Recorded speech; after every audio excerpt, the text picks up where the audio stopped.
ছেলে মশা এবং মেয়ে মশা দুজনই গাছের রস, লতাপাতার রস, ফলের রস, ফুলের মধু এসব খায়।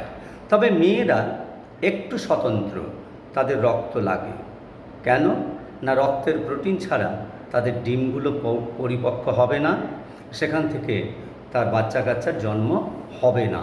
তাই আমাকে, আপনাকে এবং অন্যান্য জন্তু জানোয়ার পাখি তাদেরকে ওরা কামড়ায়, এবং কিছু মশা অন্যান্যদেরও সরীসৃপকেও কামড়ায়, সেখান থেকে রক্ত নিয়ে তার ডিমের পরিপক্কতার কাজটা করে ফেলে।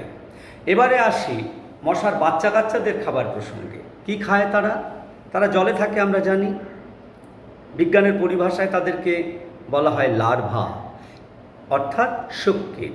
এদের খাবারটা একটু আলাদা, মাইক্রো অর্গানিজমস, অর্থাৎ এখানে অণুবীক্ষণ যন্ত্রের তলায় দৃশ্যমান এমন কিছু কিছু জীব জলে রয়েছে, সেগুলো ওরা খায়। শৈবাল বা শ্যাওলা, এটাও মশার লার্ভার খাবার, এবং কিছু ব্যাকটেরিয়া আছে, সেগুলো ওদের খাবার। সুতরাং মশার জীবন একটু আলাদা। অ্যাডাল্ট মশা ছাড়া মশার বাচ্চা কাচ্চারা সবাই কিন্তু জলে মানুষ হয়।